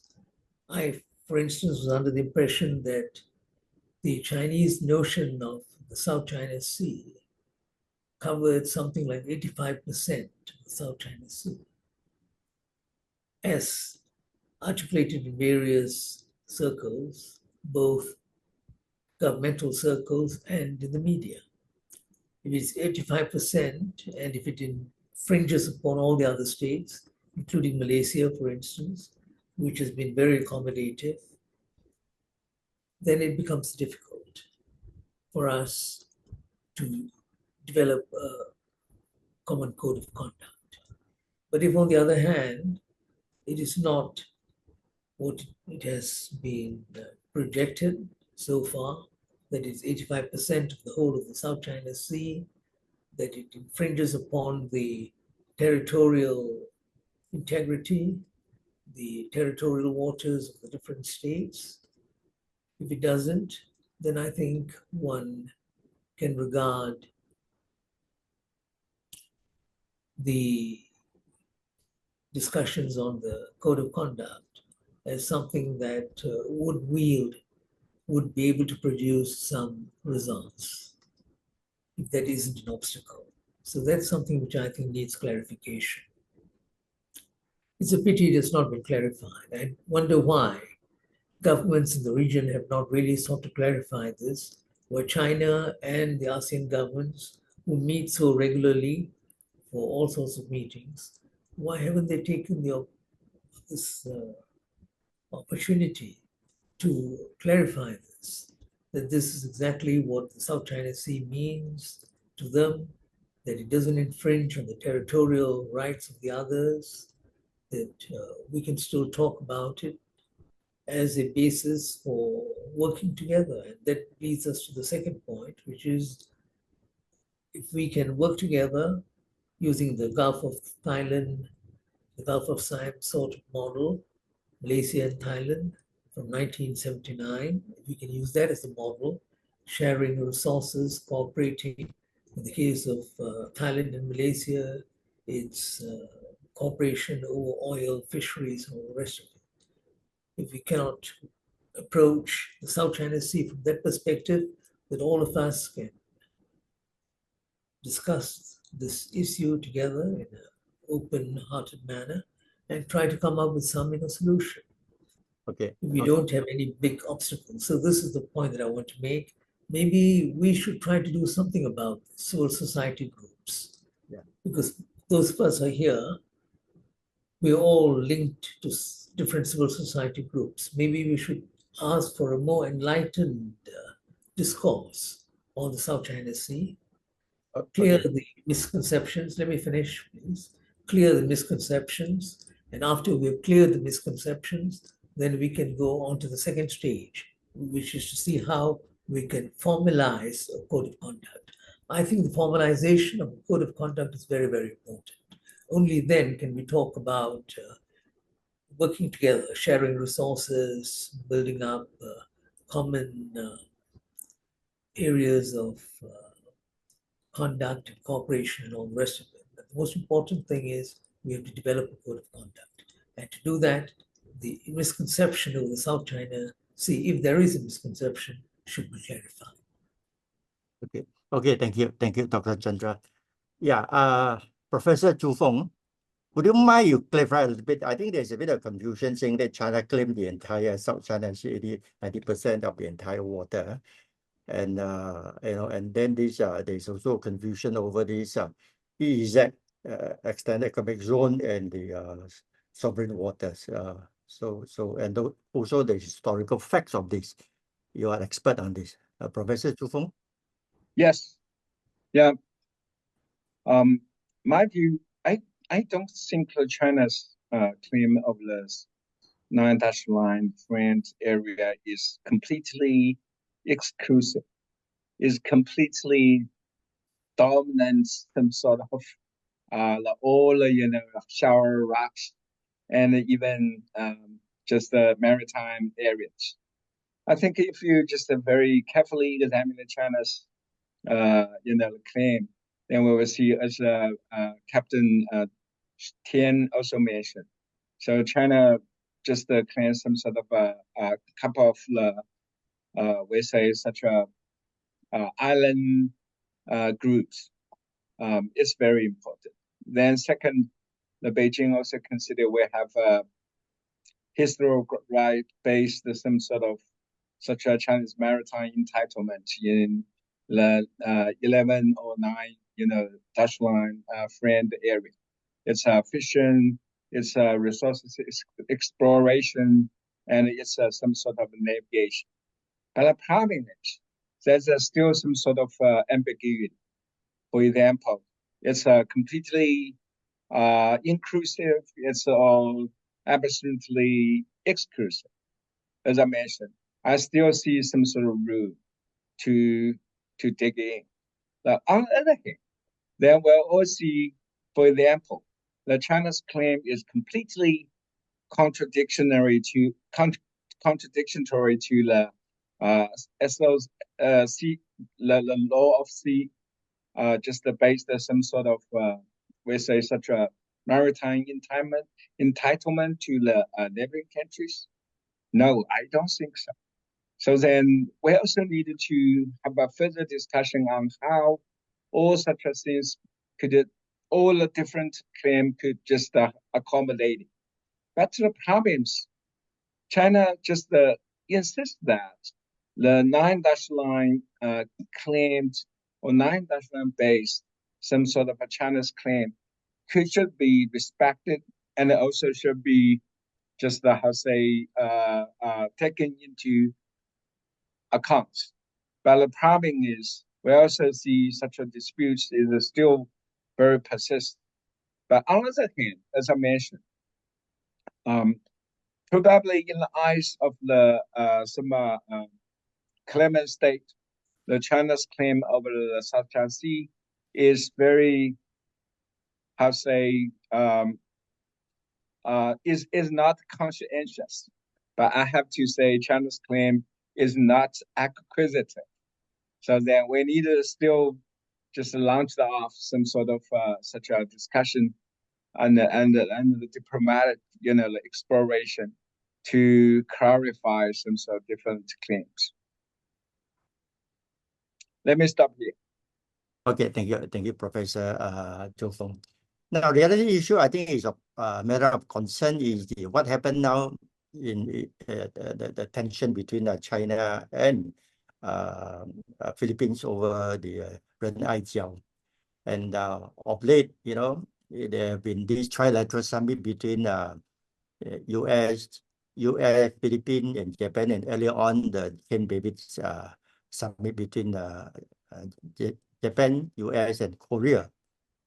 It appears that US is getting more and more involved, and well, some say trying to duplicate a sort of Asia Pacific NATO. Is forming united front, under this Indo-Pacific strategy. Professor Zakaria, would you like to comment something on that? Mr. Chairman, thank you very much. I just want to go back to the issue of the South China Sea and who it belongs to. I don't think the 9-dash line is fiction or propaganda. I think we've seen it on maps produced by China itself, and they say this is the 9-dash line and this is what the territory of China is. There is quite clearly, there are disputes between the other claimants and what China claims to be its waters. So now, the two things there, one is territorial possession and the other one is on sovereignty. So, the dispute with the Philippines and China, right, is clearly about what part of that China Sea belongs to Philippines and what belongs to China. That's what we have. This is a reality. Now, we like to believe that China is a forward-looking, benign country. If it is, right, then I think we can find a way out of this problem. If China says that it wants to do development, joint development and all that, then that's fine. But we're not seeing that. Yet we see what we have is provocations. Malaysia has been very, in a way, quite reticent about many of the so-called violations of Malaysia's territorial space by Chinese ships. And more recently, there was even almost a provocation in the airspace, with Chinese military aircraft coming to Malaysia's borders. What Malaysia thinks is its borders. What does those portend? I mean, this is what we have. So I think what Chandra wants to do, I think that's what we should do. First of all, the code of conduct. I think that's what we need, because code of conduct is, in a way, is a conflict management mechanism. We don't want any conflict to arise or what the disputes are. And the fact that we have not been able to get it indicates there is some big problem that we face. There is no, shall we say, agreement that we can reach on the code of conduct. That's number one. Number two is, how do you solve this problem? You either you either leave it alone, right? Give it status quo, or there is a conflict that takes place. That is why we see the United States as playing a role, because if China is going to be belligerent, then we need to deal with it. How do we deal with it? Because the countries of Southeast Asia are small compared to China. And that's what we have to deal with. So I think, yes, we will have more debates. In fact, the problem with these discussions we have, there's been actually thousands of discussions on the South China Sea issue, by various bodies all around the world. We have not been able to come up with some kind of solution. And so, yes, I think maybe this is an avenue, because we put something on the proposal on the table that we think, joint development, this code of conduct, and the other one is dealing with the so-called neutralization. In other words, we should find a way in which we can find the peaceful resolution of the territorial dispute. This is what we need. So I think that if China were to play, China is a wonderful country in a way. I'll put it this way, because it puts forward for the BRI. It wants to have infrastructure development in Southeast Asia and other parts of Asia.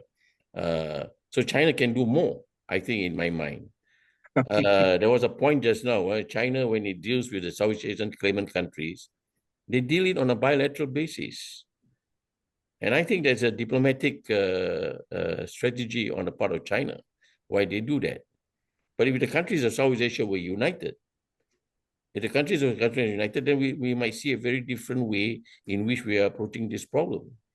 So my thoughts are quite simple. I mean, I think we can find a way out, but I also see they are the intangibles that we're dealing with. And the bottom part of it is, what is China's earnest desire in terms of the South China Sea? I mean, do they want to pursue in which we can have this affinity that will exist and then we can work together? I think this is what we need to think about. Yeah. Okay, so Professor Xu, let me jump in. So one more word I want to add it. I see, yes, Dr. Takaria mentioned China's 9-dash line claim is efficient. To be honest, no, it's not. We also have a historical archive to prove the legitimacy. Then if you just examine the Americans in the archive, just after back to the 1946, the Nanjing government joined the 11-dash line. It also got the totally approval from the United States. So then that's why I think it's some sort of baseline we should still stand very firmly on. So don't just say China's 9-dash line is a fiction. We can't totally take that for granted. So then, as I mentioned, some sort of reasoning thinking should be broadly shared between China and ASEAN. Thank you. Professor Chu Feng, let me ask you a very simple, straightforward question. Does China claim that everything within the 9-dash line belongs to China? No, I disagree. So that's very misleading when you say, I mean, outside people think that, when you say, oh, the 9-dash line, our territory rights claims, is anything within the 9-dash line belongs to us. People would think this way. So I think it's important for China to convey its message properly and not be distorted by the Western narrative. I think it's very important. And I also believe that it's important that well, you have historical rights, but then in the modern time, well, there's these UNCLOs. So, well, there should be some kind of understanding and compromise that we can, well, Dr. Made, has been repeating saying over the last 2,000 years, China never invaded any ASEAN countries, never. Yeah, so it's unlikely that it's going to invade any of these ASEAN countries, in the 21st century. However, well, China has this problem of telling the world the true fact because the mainstream media is dominated by the West. So I think it's important, and I can understand people's concern. Of course, I being a Malaysian, if I wake up and I see, oh, Chinese vessel is just, not very far away. Of course, I don't feel comfortable. And that is all human being, right? Yeah. So I think it is important that we sort things out. I mean, to be fair, right? So anyway, so let's proceed to any other yeah. Okay, Dr. Chandra, yeah.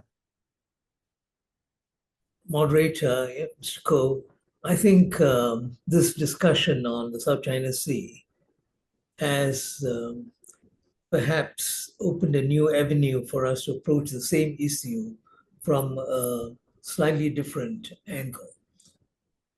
One of our speakers had said that the Chinese perspective on the South China Sea is inclusive, not exclusive.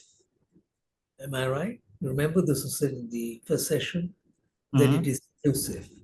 Now, if it is inclusive, then I think China has to demonstrate that it is inclusive and not exclusive. Because the impression that we have got so far from all the discussions and discourses is that China has got an exclusive notion of the South China Sea. And that is a very, very important issue to clarify. If it is not exclusive, and if you're sincere and you say it is inclusive, then I think let's demonstrate this, that's inclusive, meaning by which we have to try to integrate the underlying principles of UNCLOS, notions of territorial rights and all the rest of it into this discussion. And we can then work out some sort of code of conduct. And it also brings me to this other point that's raised by my colleague Hassanal, that there is a trust deficit.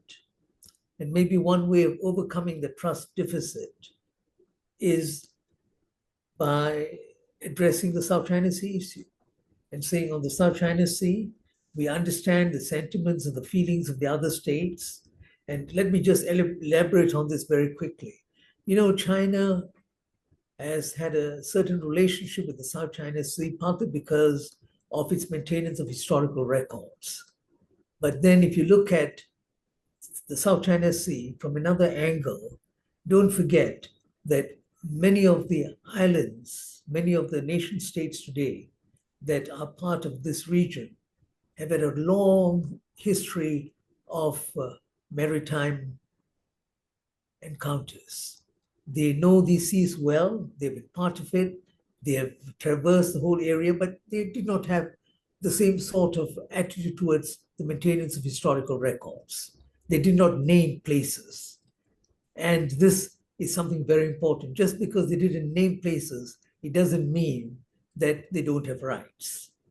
So if you're prepared to take that into account, and this is something we're addressing directly to China through civil society groups and intellectuals like you, show that you are capable of understanding this, that the Southeast Asian nations, the maritime states, have had a long, long history too, and a long relationship with these waters, and they have memories. And these must be taken into account. This is so very important. China is such a big nation. If she can show that she's big-hearted as far as this is concerned, genuinely big-hearted, open, prepared to accommodate other interests, prepared to talk, prepared to take into account various other dimensions of this issue linked to UNCLOS and territory and all the rest of it today in the modern era, if they're prepared to do that, then I think the trust that we're talking about, this trust deficit, may be overcome to some extent. Let me say this in conclusion, the last line, you know, Ko King Ki, that I see the South China Sea issue, however you may want to look at it, I see this as an issue on which China may lose out to the United States on this issue. And they will lose out in the sense that eventually Southeast Asian nation states who are sympathetic to China, who understand China and want to try to understand China, they would be totally put off by the Chinese attitude.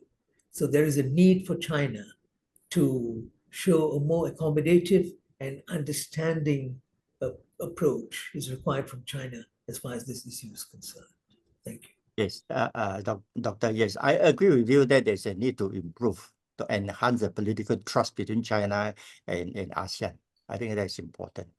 And partly because of the U.S. involvement, you know, about China view U.S. as an external power in the South China Sea issue. So this is why it become complicated, become an international issue.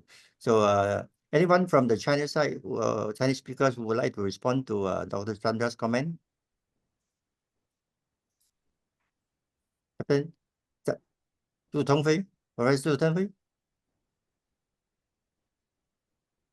Professor Zhong Tongfei? Yeah, actually, I several points on this topic. The first one, I also want to re-emphasize Dr. Tian's claims about Chinese government's position on this issue. Chinese government has officially never claimed the whole water in the 9 dash line. So that may be the U.S. story telling about China claims the whole water or 80% or 90%. Chinese never claim their sins. What the Chinese government want to emphasize is the islands in this kind of dash line belongs to China. But what the near water or the adjacent water, the scale Chinese government in his law, I think released in 1996, make it very clearly. It's through negotiation with a bilateral way with the claims in Southeast Asia to divide it clearly which kind of what should be belong to China. So that is the very important point I want to emphasize. It's not the whole water, it's the sovereign, China's sovereign right on this issue. And the second point I want to emphasize is, since the earlier 1970s, when China became a member of the United Nations, replaced Republic of China in that time. President Nixon visited China in 1970s, early 1970s. In that time, we never heard from the US side about the dispute in South China Sea. And even I think in early 1990s, at the end of Cold War and the end of the negotiation of the UN clause in 1994, I think in that time, just as Mr. Cole mentioned, US policy in that time much more neutral than now, I think, in 1995. So the reason why US put so much emphasis on South China Sea, just like I mentioned, as they see China as a challenge in this region, and so the United States does want to link South China Sea issue as China's threat. Let the neighboring countries accept their claims about China's threat. That is the second point, I think. The third point is since the late 1970s, when People's Republic of China replaced Republic of China in UN, Chinese government sent a lawyer to participate in the negotiation of the UN about the law, maritime law. So China is a part of this evolving process of maritime law since 1970s.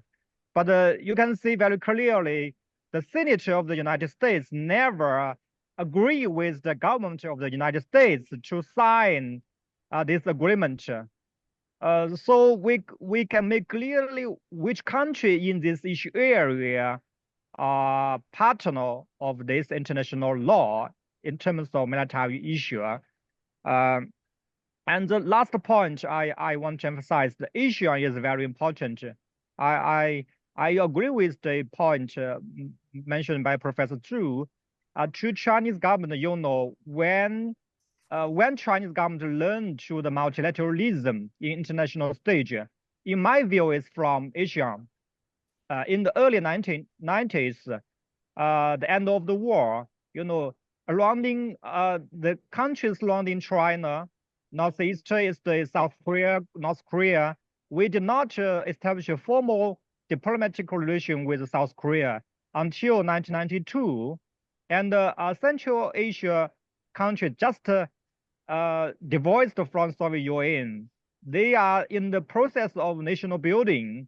So only in Southeast Asia countries, they are in the poverty in this region, and they are more experienced, more accumulate more experience, I think, in multilateral way to deal with outside world. So in the early 1990s, when the Vice Prime Minister Tian also Minister of Foreign Affairs in Chinese government, was invited to attend the ARF initiated by Asian countries. So since that time, China learned that multilateralism is very important to formulate Chinese foreign policy and help Chinese to remaking its new emerge as a responsible power in this region. So to Chinese, we learned from Asia that Asia not only as an institution, but also as a normative power in this region, just like European Union, a normative power in this region. So to Chinese government, we respect for Asia's role in region to help stabilize this region and to permit a cooperative way in this region. So in my view, Asia can play important role to stabilize, also to persuade the Philippines sit down to have coordinate a negotiation with members of Asia or Chinese side. Thank you. Thank you, Professor Chong. Yeah, Mr. Hassanal, you have any comments? Before we end, but nothing really much, because I agree with what a lot has been said, and it's also for me not necessarily surprising per se, but to know about the inclusivity what you call it angle about the 9-99 issue. It just highlights for me about the importance of having a what do you call it a degree of participation in the narrative of the event, because we all know that when it comes to hegemonic influences from external sources like the United States, definitely narrative plays a very important role, especially when it comes to garnering US stability and relationships in the region, especially with China. I wanted to add one thing actually. Aside from the code of conduct, the ASEAN-led negotiation of the code of conduct, anyone can correct me if I'm wrong on this one, but I also believe that there should also be some further development on the Declaration of the Conduct of Parties, which was initiated in 2002 as a non-binding code of conduct to manage disputes and maintain stability in the South China Sea. Perhaps something looking towards furthering a meaningful development towards the document would actually serve as a foundation for further understanding and how we will approach this issue further. And the next part is, along with the narrative issue, governmental negotiations and discussions as well, it serves a very long way. But when it comes to ASEAN, I've always been under the impression that ASEAN's what do you call it? The way ASEAN behaves has a lot to do with its non-governmental actors and its institutions as well, especially when it comes to when it comes to establishing a particular narrative and a particular way of viewing things. So I also suggest that perhaps looking at facilitating of more track 2 diplomacies in ASEAN as well, like involving more non-governmental actors, and to explore its solutions to build consensus in the South China Sea will be a great approach, because the narrative is a very important part, especially since, you know, a lot of what you've mentioned, like you mentioned a lot of the Western media has dominated the narrative for a very long time, especially in popular discourse, in regards to how we view things like, what do you call it? The way that we understand the whole South China Sea issue, especially from our point of view as well. And I feel like there needs to be a lot more open-hearted engagement, like Dr. Chandra said as well, in regards to the way that China needs to deal with the Southeast Asian neighbors. I do want to emphasize one thing, of course, which is, like Dr. Chandra said, if it's not handled well, there is a chance that China could lose this narrative, essentially this narrative battle to the US as well. And I also wanted to put my opinion across on this one, where I think there's also a time limit factor. And the US also, from how I looked at their analysis, they also are aware that there is a urgency when it comes to this. That's why they've pushed for more strategic militarization, it's pushed for more active involvement, not shying away anymore. Like I said, turning from tactical to strategy. Because with that emphasis in mind, there is a lot more need for China to urgently develop its standing and its relationships with Southeast Asia, because the US is definitely trying to build up pressure fast, because they know that as far, I believe, as far as when it comes to its militarization capacity, China is catching up. China is definitely on its almost, you can say, it's equal footing on how fast it has been developing, and they know that they have a time scale issue, so they're trying to ramp it up. And I think this is where China could also meet this challenge head on by advocating and for essentially developing much stronger regional ties with Southeast Asia. And I'll end on that note. And yeah, so again, thank you, Ko King Ki. Thank you, Mr. Hassanal, because we are running short of time. Before I invite the co-host to make a concluding remark, I'd like to invite Dr. Jin. You have anything to say? Yeah. Okay, sure. Of course. I just want to make a quick comment or response to Dr.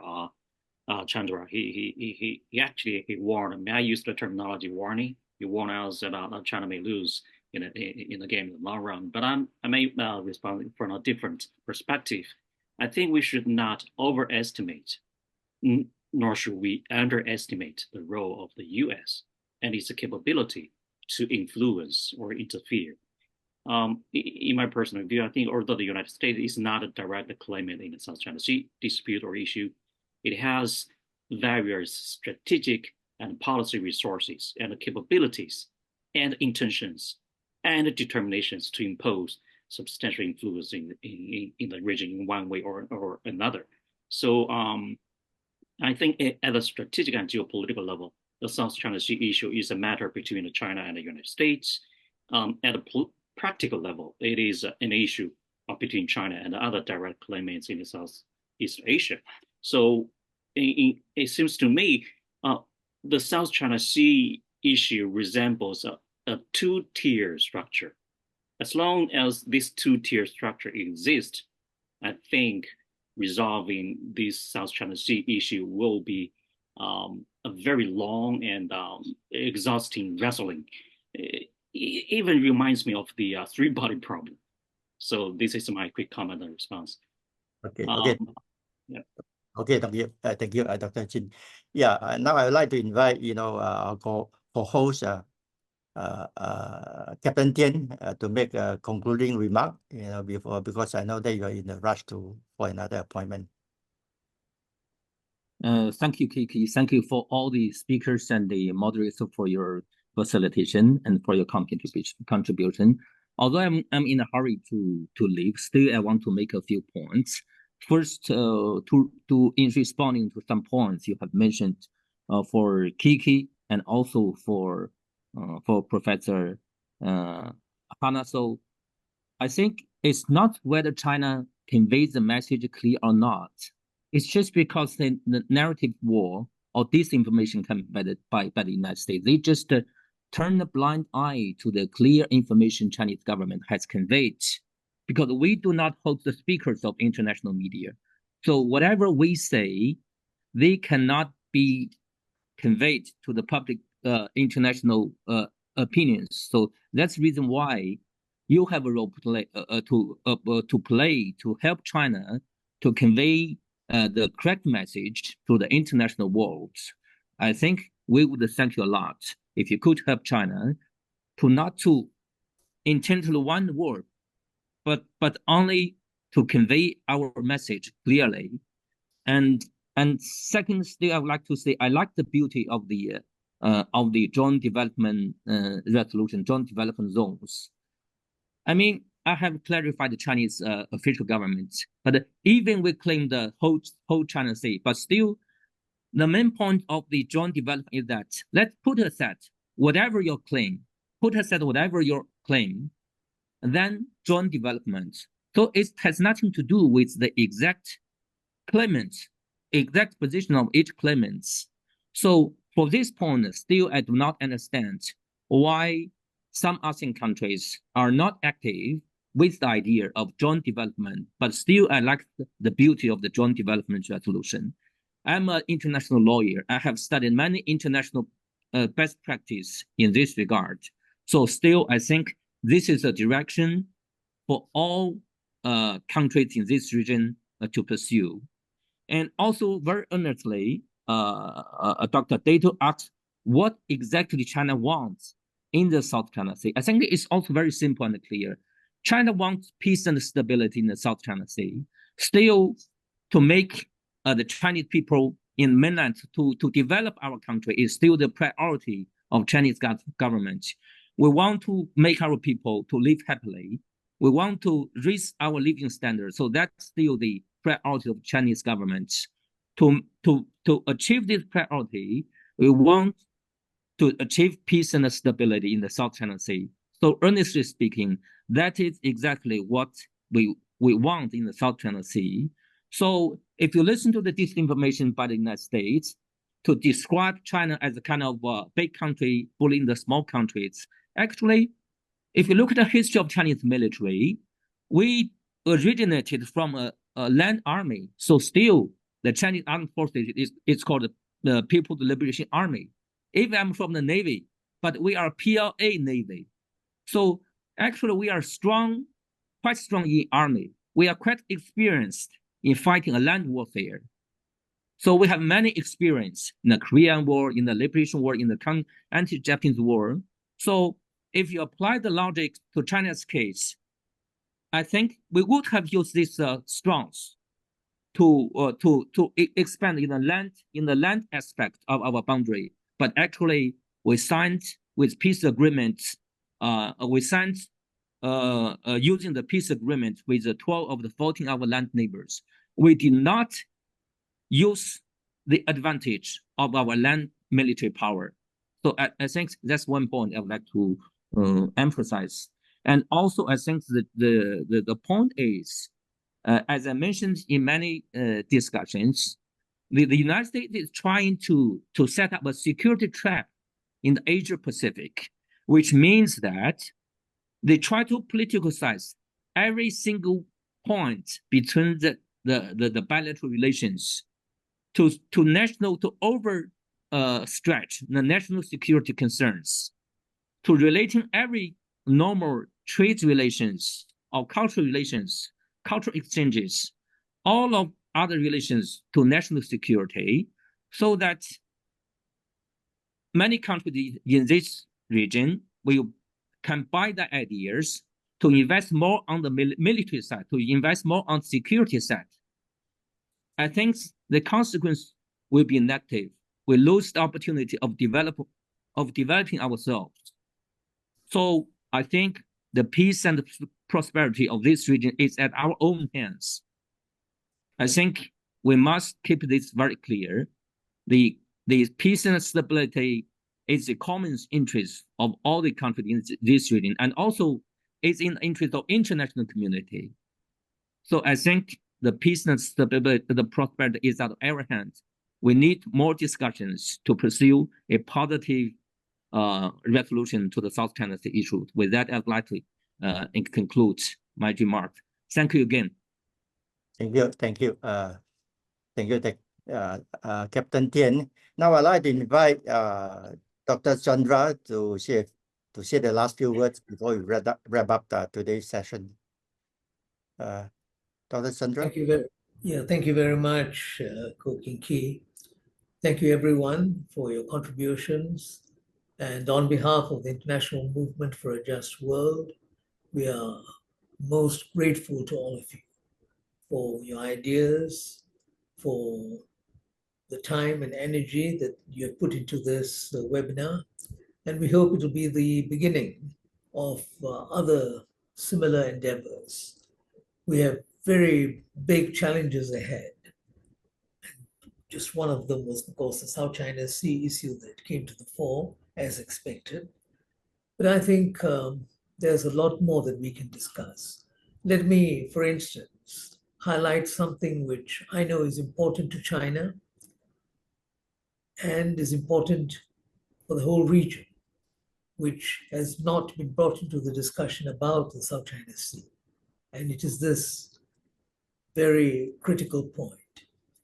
If China is very concerned about the South China Sea and how it is defined and how it is seen, it's partly because if you look at China's economic development, South and Southeast China where you have a lot of your manufacturing, a lot of your factories, which have become very important areas in the transformation of China's economy, they face the South China Sea.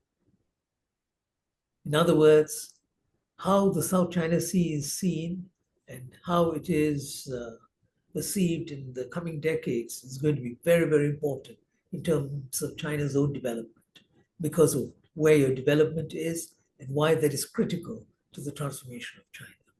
Now, I think as a Southeast Asian, as someone from ASEAN, I understand that. For the same reason, I think China should show some understanding now of how Southeast Asian nations feel about the South China Sea. Leave aside the United States of America, what its own interests are and what its own perspectives are, that's something else. But if you look at just the countries in this region, whether it's Vietnam or the Philippines or a country like Malaysia, and of late you would have seen Indonesia also expressing a position on these maritime issues, even though they're not part of the South China Sea issue. Nonetheless, Indonesia is also very concerned. So Southeast Asian countries, the countries in ASEAN, they have a perspective, they have a view about this whole thing. And I don't think China has given enough cognizance to the positions adopted by the South Asian countries. China has seen this issue of South China Sea and certain other issues largely through its perspective in relation to the United States of America. But I think that's not enough. The US is a major actor, but let us see it through our own perspectives as nations that belong to this region. And in the case of Southeast Asia and its interaction with China, we share history and we share geography. We have to develop better understanding of each other. And I'm really hoping that on this important issue, starting with civil society and your intellectual community, the official Chinese position on the South China Sea and ASEAN will manifest a greater level of understanding and comprehension of how your neighbors feel and what your neighbors think. Let us develop that sort of neighborliness amongst ourselves. Trust. Trust is the most important thing in any neighborly relationship. Don't forget, if I may conclude on this line, Brother Kokinki, that if you look at the question of ASEAN, the South China Sea, and China, in terms of the larger geopolitics that confronted us, let us not forget that just as Eastern Europe and Central Asia had always been important to Russia, just as Latin America is critical to the United States of America, Southeast Asia is going to be a defining factor in terms of China's rise and China's role, because we are your neighbor. We are your neighbor, and that counts a great deal, as it has in the case of other big powers and superpowers in history. So let us try to overcome this problem. And I think the time has come, because it has dragged on for so long, this issue.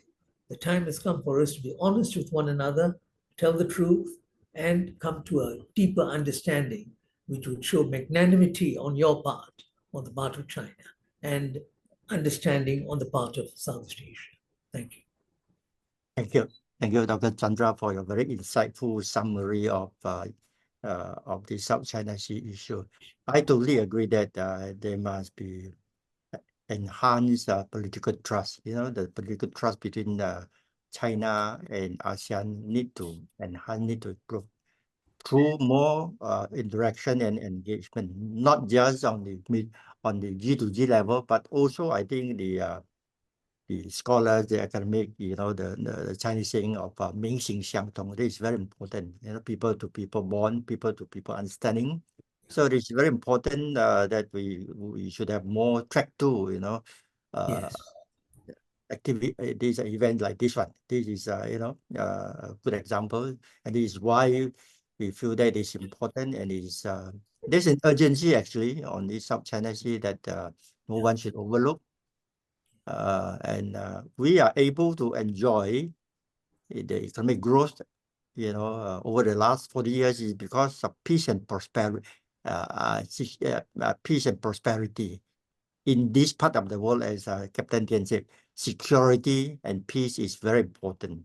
It is a precondition for growth.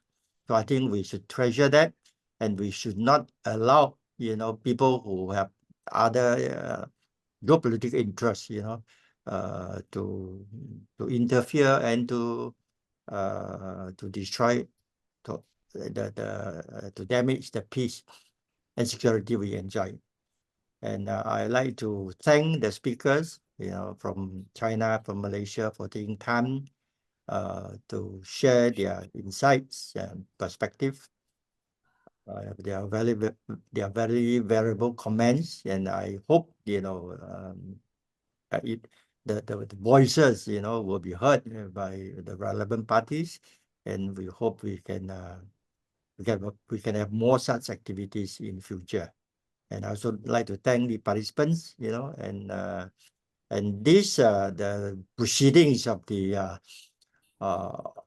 this webinar will be posted in YouTube so that it will be shared by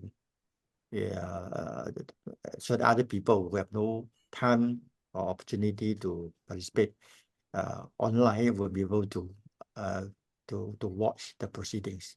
With that, again, I would like to thank everyone for making this webinar a success, and we hope to see you soon. Thank you.